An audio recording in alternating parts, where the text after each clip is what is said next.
Hi, middle-aged gamers. Welcome back to another episode of your favorite middle-aged gaming show, the show for gamers just like yourselves. Today, we're a little bit late, so we're going to jump straight into the news stories first. And there is a bunch of news, some very relevant, some a little bit relevant, but things you'll want to listen to, sort of plan for the future. Today, let's first jump into Adam's story first, because Adam has some very pressing stories. I thought maybe you might want to talk about your E3 story first, Adam. Sure. So we can just hop right in and let me just pull that up. Okay. Ah. All right. So my first story is going to be. Oh no! Why is this not displaying now? Everything goes wrong. You don't want it to. All right. So my first story is E3. So it looks like a lot of different companies are unfortunately going to be pulling out of E3 this year. So right now, what we have is we already knew that Sony, Nintendo, Xbox, and Ubisoft were not going to be there. However, Sega and Tencent have recently announced that they also will not be there. So that just means that we have all three major consoles and a major publisher, Ubisoft. Sega is not quite as big, but still pretty big, and Tencent's obviously huge these days. So the fact that a lot of these people or groups are not coming, there's been some speculation as to a, is it even worth having an E3? And B, will there even be an E3? And if so, in what form? So that's basically the entire news. I mean, the story I saw this morning, like Ed and I both saw it, but the story I saw it is like there's not going to be an E3. That was the like a definitive speculation. Again, emphasis on speculation, because they mentioned, like, I guess we all know this, right? Is that E3's figuratively been dead for a while, and they said like the summer games show hosted by Jeff Keighley Keely. Keighley is like the definitive games show of the year these days. So I, I'm expecting that will just like the organization behind E3 will just be like, yep, this is not making financial sense anymore. And I don't know what Antoine thinks as well. It's just like we've seen the layoffs with tech companies and other organizations continue to keep going. I think no matter who you are, Microsoft laid off people, Facebook laid off people, Activision Blizzard has laid off a little bit or a few people as well. Um, so I think everyone's cost conscious this year, and it makes more sense to hold your individual events online, like Nintendo's been doing, because at the end of the day, is like people prefer to watch online. Geeks prefer to watch online from the safety in their home, in their PJs. What do you think, Antoine? I think it's sad. Just try to remember, our childhood when it was E3 Los Angeles and you had like massive drops, like fantastic news, like tense each show each year. It was the major stuff, and like the video game world was revolving around E3. And then you had the pandemic, and the pandemic made the E3 extremely boring by having like these different conferences on Twitch, and some of them were you would sleep through. Literally, it was really annoying. Uh, Sometimes you had a good because for instance last year you would watch it because you wanted to see Breath of the Wild 2 or something that you were expecting, and I think we talked a lot about Dead Space and things, but as you said, we all this news, we don't need a big show like E3 to have this news anymore, and especially not virtually. If it doesn't make sense if it's not on a big conference center and it's a big, like American show, with fireworks and cheerleader and like the over the top kind of if it's just a very poor, boring thing on Twitch, scrap it. Scrap it is doesn't make anyone dream anymore. What do you think, Adam? I'm kind of disappointed too. A while ago, a few years ago actually, my wife was saying like, "Oh, they have these big conventions and stuff. Why don't you ever go?" And I said, "Well, maybe we could go one time." And she was like, "If you could choose, which one would you want to go to? Which one would you want to go to?" And I said, "I want to go to E3 because that's the big one. That's where they show all the games off. That would be the one that I would pick." And literally that year was the one where all the major consoles started dropping out. and it's kind of like, you know. And she was like, okay, because at that time she was like, all right, let's go 1 year, let's go 1 year. And then she's like, and then later on she's like, oh, you had that thing, do you want to go? And I was like, nah, you know, all the big ones aren't going to be there, there's no point. And it's just continuously stayed that way. So yeah, it seems like it's you know, everything's like you said online these days. And I think a lot of times now people are talking about like what was it, the Xbox what was the one that they had recently? I don't remember what it's called. And Sony has State of Play, and Nintendo has Nintendo Oh. Direct. But they all have their own, and I think that's kind of like, I think now then people want to do that more for a couple of reasons. Probably one of them is, you know, less direct competition. You know, because we would always have like who won E3, and I think for some publishers and stuff like that, you know, that could be kind of like degrading if it's, you know, you put all this effort into all your things, and then Nintendo comes out with, you know, Breath of the Wild, and then everyone's like talking about that, and you're like, nobody's talking about us anymore, you know.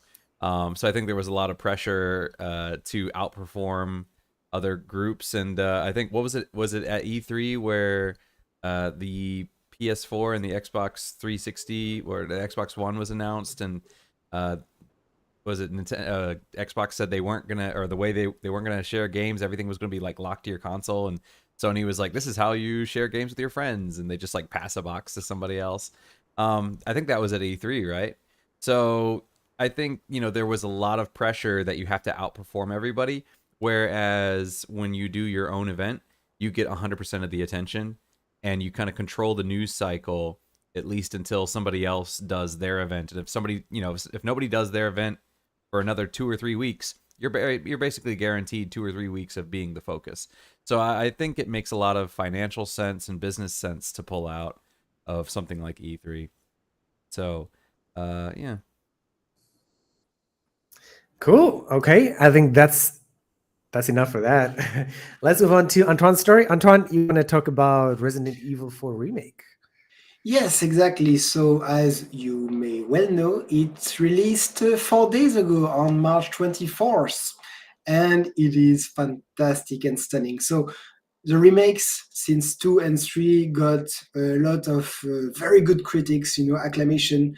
The only issue, I think, was that it was too short. Too short. Like Aris 3, I think you could finish it in 5 hours, so, something like this.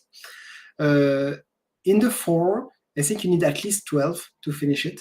And just if you don't know the Resident Evil saga, the fourth is one of the most, if not the most iconic, back in 2005, released originally in 2005. It was absolutely fantastic. Everybody was talking about. So we are really waiting to see, will the remake, you know, like shorten it and degrade it, and are they, you know, gonna destroy a legend or something like this? And no, they respected the legend very well, because you know this kind of a game that you played over and over and over since 2005, so you can't just make just can't repeat exactly as it was. So they adapted it a bit, of course, and it's really well made. So just for the story, you follow Leon S. Kennedy that you saw in Resident Evil 2. Yeah, he was the cop in the first day at Raccoon City Police Department. What a first day! And after that, became a kind of an agent, a secret agent for the US. And in Resident Evil 4, is dispatched in I think Spain to retrieve the daughter of the American president, Ashley. I'm sure you heard the meme online somewhere like, "Help me, Leon." That's where it's coming from. You know, the little cat. Help me, Leon. So annoying. But anyway, that's kind of the pitch of the game, and I found the first part of the game really took inspiration from the latest Resident Evil Village, especially the very first part. It's, as you can see, it's beautiful. It's really well remade. I really advise you to play this game. It's a really, really, really good remake, and I wish more very good remake could be made like this. I'm gonna pass that back on to Adam because I have never played a Resident Evil game. I would say that the marketing for this has been amazing. Anybody that remembers when Resident Evil Village came out, they had the village puppets, and it would always start off as this cute Sesame Street looking thing, and it would turn into these like they'd start like ripping each other apart, and it would just be like it's just this really it's in the concept is really horrifying, but because it's done with puppets, it's just so funny. And the marketing for this one was they release these short little maybe like 2 or 3 minute anime clips of just random stories of them, and Leon just always has like a big smile on his face, and he's just like, oh hi everybody in this, and then like just horrible things happen to him. He dies at the end of every single video. um in the last one, he dies twice because after he dies, his ghost gets hit by a helicopter. So it's just ridiculous. So whoever does the marketing at Capcom, you It's good. guys are They're Sorry? good. They're very Yeah, good. yeah, no, you guys deserve a raise. You guys are just whoever comes up with that is just amazing. But yeah, Resident Evil 4 changed the formula quite a bit. That was the one that got rid of the tank controls. It got rid of a fixed camera. So it changed up the formula from Resident Evil quite a bit, but it's also the one where Resident Evil kind of switched a little bit further away from what we would consider like a traditional horror game and a little bit closer to almost an action game. There were still horror elements for sure, but this seems to be common in a lot of the horror genre, where you start off as kind of a horror game. Dead Space had the same thing with Dead Space 3. You start off as this horror game, you're in these enclosed things, but you always kind of ramp it up, ramp it up, ramp it up, and then at a certain point, you get to the point where it's like, okay, well, slow zombies aren't creepy anymore. Now it has to be fast, and we're not being freaked out by these monstrosities anymore because we see them all the time. And then there's this kind of natural progression from horror game to action game. So this was the one that kind of took it more in that direction, but it has been very successful, and it got a 10 out of 10, I think, for a lot of reviews. So a lot of people are 90. saying that a 9 out of 10. A lot of people are saying that this is going to be a big contender for Game of the Year, despite being a remake, which Yeah. would be interesting because a remake's never won Game of the Year before. So we'll see. Yeah, no, I was seeing 93 out of 100 for Metacritic. Yeah. Which is very good. Yeah, it's been getting really good reviews. I mean, let me pose a question to you guys, because I was thinking about this yesterday or one of the days this week. I've been looking at games to buy games on the Switch, and I was like, yeah, I just realized, like way back in the day, I realized I'll probably never ever play a game DLC again. I think this was after BioShock Infinite released, and I purchased the DLC. I'm like, yeah, this is awesome. I love BioShock Infinite. I finished it, and I bought the DLC or the season pass, and I never played it. And I just realized today, after I saw Antoine's story, I'm like, I'm never gonna play a remake just because there's too much stuff, too much cheap stuff combined with Kickstarter, combined with a Switch and a MacBook and a PC and everything. And do middle-aged gamers have time to play remakes? That's my question. Absolutely. Yes, that depends if the remake is well done or not. Ask Adam. I think he really enjoyed Final Fantasy VII Remake. No, nostalgia is a powerful beast. I mean, but what makes you choose to play a remake over the deluge of new games that are coming out every month? For me, it's partially nostalgia, but also being able to experience. The thing about a remake that's really interesting is if you can go back and you can play an old game, but your brain obviously remembers it not exactly as it was sometimes, and sometimes it can actually be hard to go back. But when you do play a remake, if it's done well, it plays the way you remember it, not the way it actually was. But it also adds and can expand on the game in new ways. Like that was one thing in Final Fantasy VII Remake. One thing that people didn't like were some of the changes that they've made, such as adding the whole thing of the fates and things that are going to change the story. Those weren't very well received. Things that added to the story, however, like for instance, I think it was chapter 4 or something like that, where you get this mission with Biggs, Wedge, and Jesse. Those were pretty universally loved because they expand the lore rather than change it. It doesn't change anything you already know. It's just we're going to give you a little bit more, and you're going to spend more time with these characters. It's kind of like if you haven't seen your family for a long time and, you go back, you've seen these people for a big chunk of your life. Why would you want to go back and see those people again? Why don't you want to make and hang out with new friends, right? Of course you want to go out with your family, but then when you go with your family, you still want to do new things together, right? You don't want to just do the same things you've always done. Let's go see a new movie we haven't seen or something like that. Let's have a new experience with old friends. And I think that's the appeal of remakes. Also, at this time, remember it was quite a while ago, Resident Evil 4 and 5, so imagine even before. You don't necessarily have the console to play when you're a kid. So it just, right now, and I replayed the Halo, playing the Halo 1 from 2001 was terrible because there wasn't actually an anniversary version, and even this one was, ah. So if you want to play as an adult on the like fantastic series you missed as a kid, it's really hard to play an original game.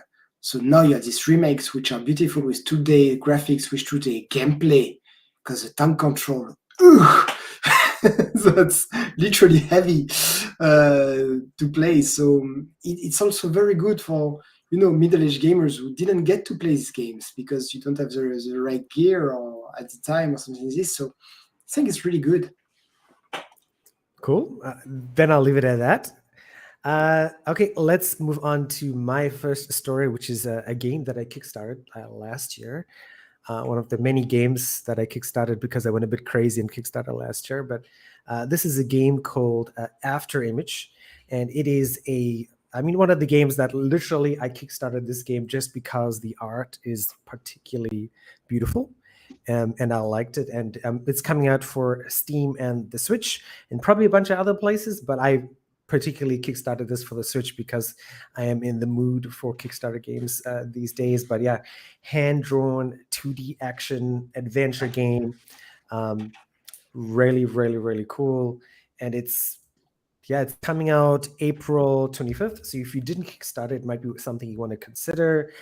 170 different kinds of enemies, 30 tough boss encounters. So that might make me want to stop playing it when I hit a tough boss encounter, because I've been playing Mario Rabbids recently, and I had like a boss that sang a whole opera song in the game, and I'm like, oh god, the song was good, but the battle was really too hard. Deep RPG mechanics, diverse character builds, over 200 different pieces of equipment to collect. This is going to be interesting given all the hype around Diablo as well. So like, how does this compare? But yeah, really nice music. They put a lot of effort into this game. And yeah, I'm looking forward to playing it. Though the unfortunate thing for Kickstarter people is that the Switch version will come out only after the PC version is, and there's no date for the Switch version, I should say. There is no definitive date. They've said April 25th. I don't think it's going to be on April 25th, but we'll see how it goes. But yeah, that's my story. Nice, quick, short. I'm celebrating this game because I did Kickstarter it, and I have another game that I Kickstarted that is having huge issues that I'm a bit disappointed with. So I'm glad this is actually coming out. It looks like someone put colors on Hollow Knight. That's a good description. You're not the first person to say that. They said it on this game's Reddit as well. All right, then let's move on to Adam's fourth story, which is... Well, it's my second, but it's our fourth story. Our fourth story, yes. Our fourth story. Second story. So our fourth story is that Google wants to replace Q&A testers with artificial intelligence.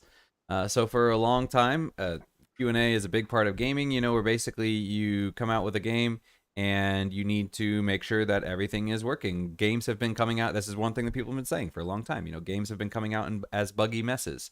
And, they need a day one patch, and then they need, patch after patch after patch to get them right. Just look at, say, Cyberpunk, right? People love Cyberpunk now, but, when it first came out, it was given a lot of crap. And so basically Google said, well, a lot of these things, the problem is that with bigger and bigger games, you're needing bigger and bigger Q&A teams. These are, AI is designed to do, what was it? The 3Ds, dull, dirty, and dangerous. Q&A testing is dull. You're doing the same thing over and over and over and over again to test it under every situation to make sure it works in every situation, So it's kind of like, okay, if I'm playing a game, I walk into a room and I have to walk into every single wall in the room to make sure I don't clip through the wall. And then I have to, clip, and then I have to do the same thing walking into the wall while doing the melee animation. And then I have to walk into the wall while doing the pistol animation. And then I have to walk into the wall while I have the pistol drawn but not shooting it. And you have to do this over and over and over again with all these different situations just to make sure that everything works, because when a game comes out, if it turns out that you can glitch through walls somehow, people are going to be doing that. And it can take a long time, and the longer and bigger your game is, the longer you're going to have to spend on the more man hours you're going to have to do. So either hire more people or spend more time in Q&A testing. So Google, because of this, thinks that in the future what we should be looking at is doing Q&A testing with AI, where basically now that AI can get to the point where it can kind of start to understand what we're talking about, then it should be able to kind of figure out what is an okay scenario and what is not an okay scenario. So basically you can set up something where it walks into a forest and you're like, okay, I want you to walk into every single tree to make sure you don't clip and fall through the ground. Now I want you to do the same thing with every single tree, but I want you to try it with every weapon drawn, and I wanted you to try it while swinging and not swinging, and I wanted you to try it while blocking, and that's just going to save a ton of man hours to do this. So this is I can see, I haven't seen many complaints on this because I have not seen any news on this. I just kind of saw this article yesterday randomly, but I thought it was really interesting, and it'll be interesting to see how it's received, because I know, like, for example, in art, AI art is really not accepted by artists, and it'll be interesting to see people who are involved in Q&A. Are they going to feel threatened and say, no, we shouldn't have AI do this because this is taking away someone's job? Or are they going to say, thank God I can do something else because this is just tedious? So, yeah, we'll see. What's your take, Antoine? That you're right on the dull aspect of being a Q&A tester. I had one of my friend back in the day was he did 6 months at Blizzard in Germany doing Q&A testing because he was a big Warcraft fan, and he thought it would be fun as a first experience to do that. The answer was no. It was not. It was not fun. So it's not a very fun job with a lot of turnover.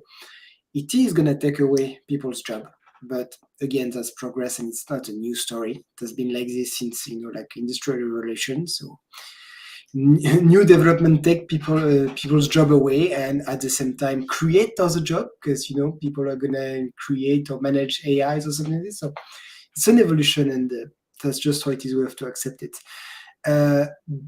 AI gonna take in the future a big place. We already know it. We can see it with ChatGPT. This is just an unstoppable force that's gonna happen in the future.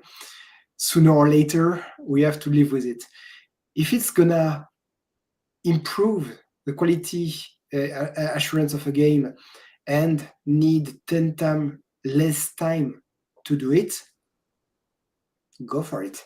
Of course, as you said, it's a budding technology, which means it's not for right tomorrow. You're going to need some months, years to develop to make sure that, and is one AI adapted for every game, or just you need to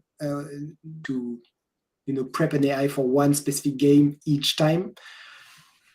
It's gonna take like trial and error. So it's not surprising news, and if it's a good news for the video game industry of the future, then I say yes. Yeah, I don't know if you'll have one AI, or I don't know if what you would do is you would build an AI into the system itself, or if you would just create an AI that can mimic the input of a controller, and so you're basically, the AI is not on the inside of the thing, it's actually testing it from the outside. I don't know how they would do that. They didn't say. So but like, as you said, yeah, Google has filed a patent for this, but it's not technically something that's going to be taking over tomorrow. I mean, I saw a story like, I mean, most of everyone would know like ChatGPT 4 is already released, especially if you're like me and you pay the $20 a month for ChatGPT Plus. You have access to ChatGPT 4, and that is leaps and bounds ahead of ChatGPT 3. ChatGPT 4, if you don't know, can produce audio, pictures, video as well based on text prompts. Right. So you would have seen a bunch of stuff. There is an Asian filmmaker. He gave it, I think, like a picture, a video, and he was like, "This is what I want you to do," and it created his movie for him in like realistic detail, and it was freaking impressive. I mean, like as you guys know, I've talked about this. Is that like I use ChatGPT for now, but before ChatGPT 3 in my job because I, as with most fintech or tech companies, right, there've been layoffs, so I'm doing two people's jobs, and if I did not have ChatGPT 3, I would not have the time enough in the day to do all the social media plus my other part of my job plus the other part of my job. So yeah, like it writes the basis of the social media content for the company that I work for. I do the editing. I might take some stuff, I put some stuff in, but it saves me like tons of time. And another thing, like most people, if you spend some time in the US, you would be familiar with CNET or ZDNet. They got into trouble like earlier this year because they had been using Wordsmith, which is again another thing based off the T transformer model of ChatGPT. And they wrote all these boring articles on CNET about credit cards and that sort of stuff. And people found out about it and they got into trouble for it. So I think this is doable. Like Antoine said, I totally agree. I think this is going to change. People are going to lose their jobs because this does stuff pretty fast and it does stuff better. And I saw another article like earlier this week or last week. They said like ChatGPT 4.5 shows sparks of AGI. And if you're not familiar, AGI is artificial general intelligence. And that is the thing, if you're a Star Trek person, that's the idea of the computer in Star Trek that can do anything. It's basic AGI is like having a digital person in your computer, right? And that's where, people want sort of artificial intelligence to go, is to have these, real artificial intelligence that can do anything and everything. And I wouldn't be surprised if we get there in the next 2 years or so, even if sooner. Like if Microsoft or Google came out next and say, "Hey, by the way, we've done the AGI thing," I'm like, yes, finally. But yeah, it's unfortunate, but I think it's kind of good for games that we're gonna get like to be able to do the boring Q&A testing, as Antoine verified as well. And that, like, that was my dream as a gamer. I'm like, oh my God, I can get my foot in the door as a Q&A tester and it'll just be playing games all day. And I'll be like, hey, this is the problem. But yeah, as Adam described it, going into this wall and that wall sounds horrible and I'd rather shoot myself. You'd have to test that too. Can I shoot my feet? All right, let's move on to Antoine's second story. Okay, less heavy story. I'm gonna move on the Advance Wars if you have the video. Very quick, short and sweet. End of April 2023, another remake, Advance Wars 1 and 2 Reboot Camp. So that's gonna be very nice. Again, that's something I played 20 years ago on my GBA and never.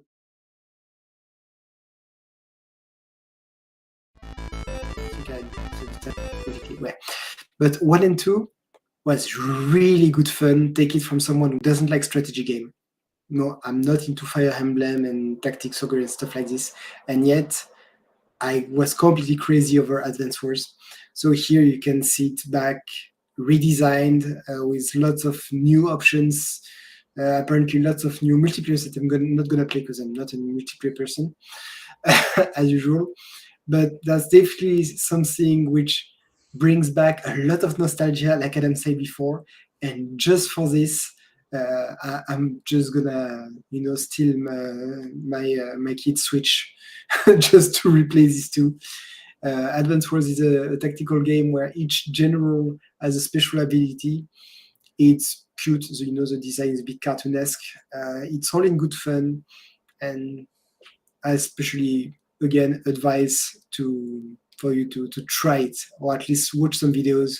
You'll see like some characters, like the girl you see at the introduction. She's more like for foot soldiers, so she's not really good at making tanks and stuff like this. Handy is a boy with his big key. It's more like the contrary. He's more like mechanic orientated, so his foot soldiers are really weak. This kind of in the blue countries, this kind of Grandpa Winter was really good in the snow. There's a very good sniper guy as well who can snipe with way more tiles, if you will. There's a naval oriented general. Lots of generals that you have to decide before the battle which one will be the more adapted to win the map, and it's really cool. It's really cool. Adam, you ever play this? Or was this ever on the PlayStation, or was this like exclusive Nintendo game? This Nintendo. was Nintendo, and it was Nintendo NDS, if I remember correctly. It was only on the handhelds. GBA, yeah, GBA for 1 and 2, and DS for 3 and 4. Yeah. Yeah, so I never had a Game Boy Advance or a NDS, so I never got a chance to play these ones. But it looks very much like... I mean, it is a tactical game, but if I had to compare it to a tactical game, I'd say it probably looks the most like the original Front Mission.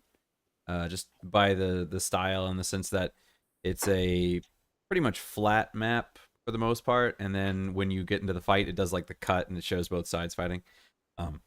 So I always had my eye on it, but yeah, I never had the means to play it.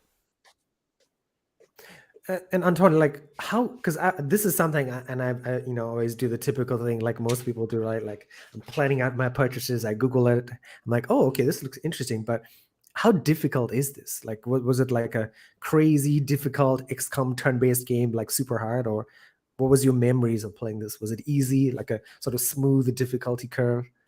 I did it as a teenager. Ergo, it's easy. I'm not a tactical guy, really. So it's not hard. Some maps are just challenging because I recall some Fog of War with the sniper going on top of mountains who have much bigger vision than you, so you get shot out of nowhere. But no, as long as you get the mechanics and like you save and retry if you have to. No, it's much easier than a Fire Emblem or something like this. Okay. Something that I would advise my kid to play. He's 11 years old. That's something that I would advise him to play. Oh, nice. I think then I'm gonna pick this up. I think the physical version, when one comes out, if it doesn't come out with a physical version, because the other thing I was looking at getting was a Tactics Ogre Reborn, because Adam's been talking about that since as long as I've known him, which was on sale on the Switch this week, but it was a bit above my price point for this month's spending of game money.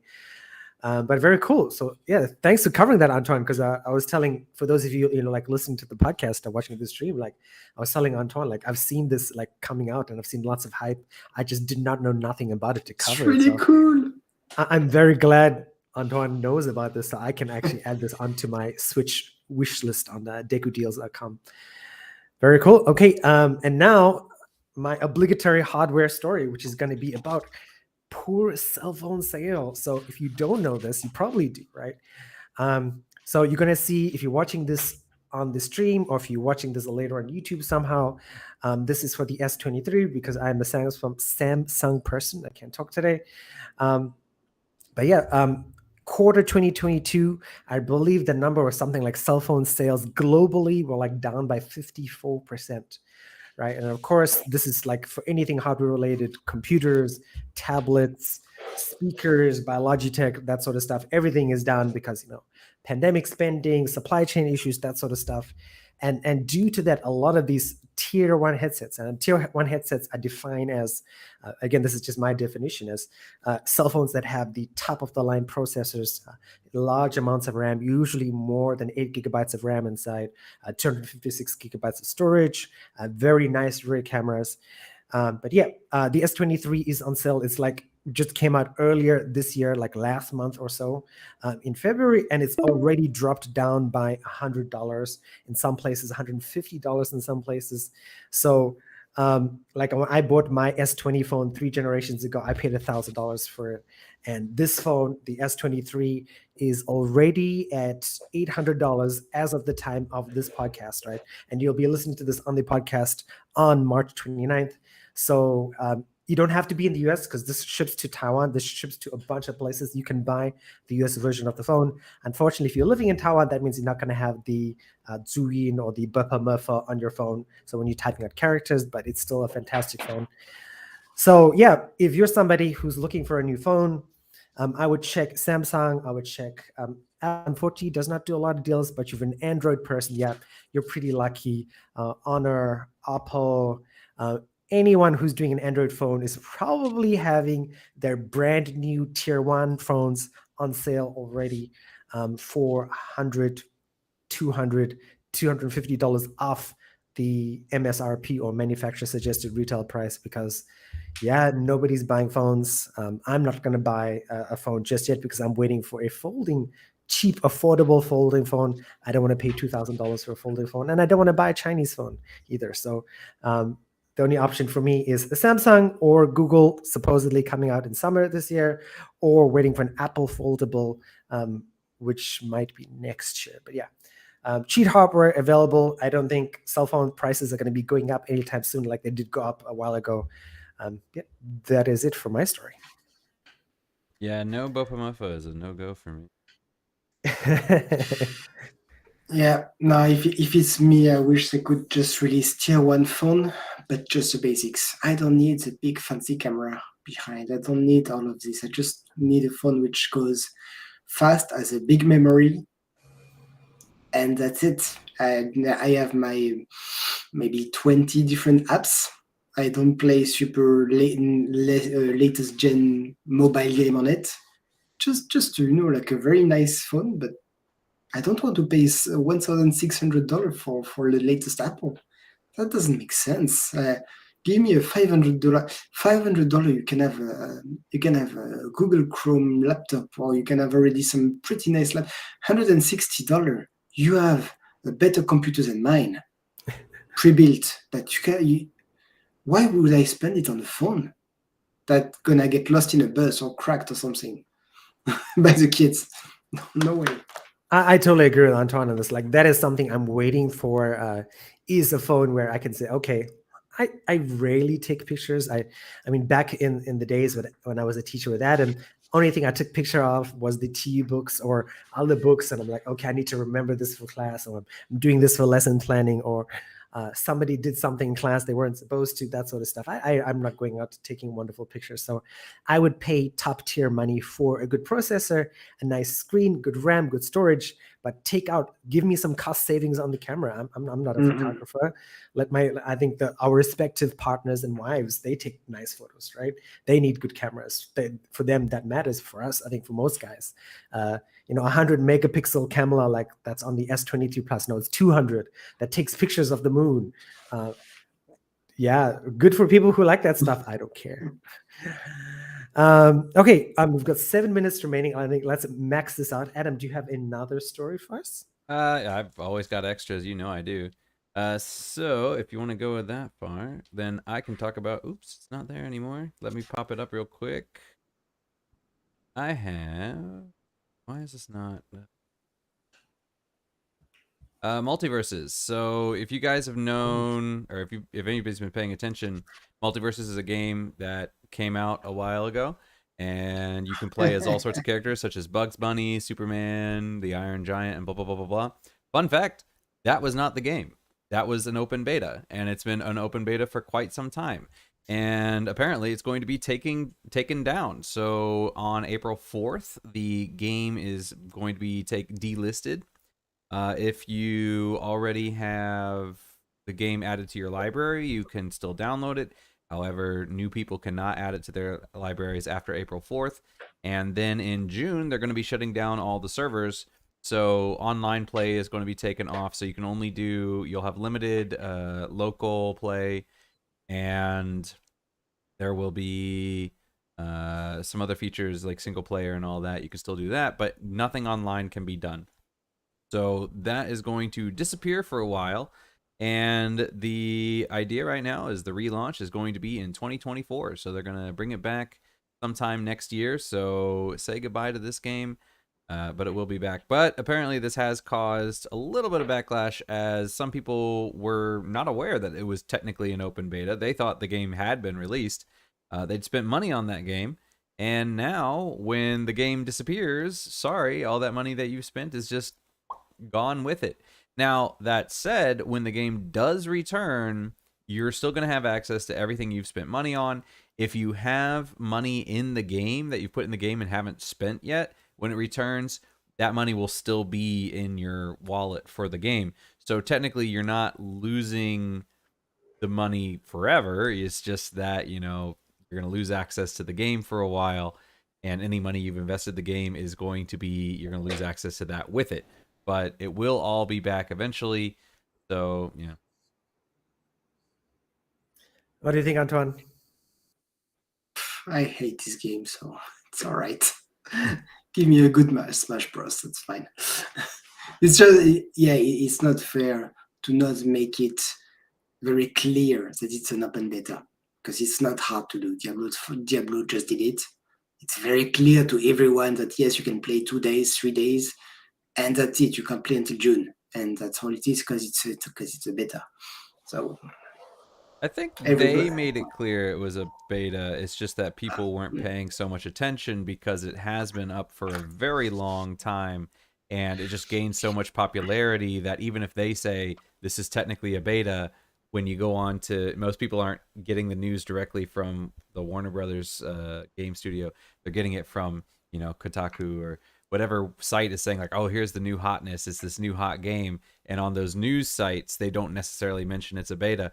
So I wouldn't necessarily blame them for people not necessarily knowing that, because I think most people were coming to this game not from advertising that they themselves had been doing, but rather other news sites talking about it. okay, but everybody knows that Star Citizen is in beta, right? I think so. Just asking. Yeah, and I think this is a problem with online games. I think one of my favorite YouTubers, Force, he did a video about all the online services that have shut down so far this year. I mean, some super short. There was a game by Sony, not Sony. One of the Sony companies, they did a game, like an online game, and I can't remember what it was called, but yeah, that was like 3 months and then shut down. And I think that is something we have to remind middle-aged gamers for, is like, be careful where you put your money. I mean, Adam, mentioned, of course, like, you are going to get your money back, but I mean, like, literally, WB is keeping your money for a year, right? They should be giving you at least 0.25% interest if you're in the United States, right, on your money.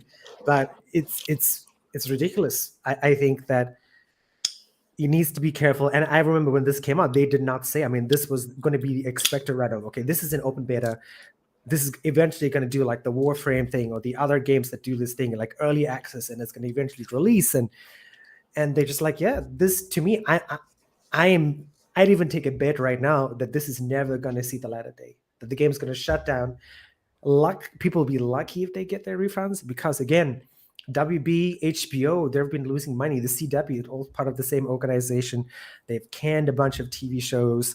They're going in a different direction for things. I think it's unfortunate, but yeah. So if you guys are listening to this on the podcast or watching the video, be careful where you put your online money.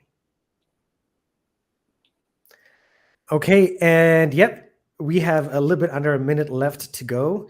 And yep, that is it for today. Then we will see everybody next week around the same time for more news, more issues. We did not get to talk about what we're playing, so hopefully we'll have a lot more to talk about for next week. Yes. Have a good evening. Later. Bye-bye. Have a good morning.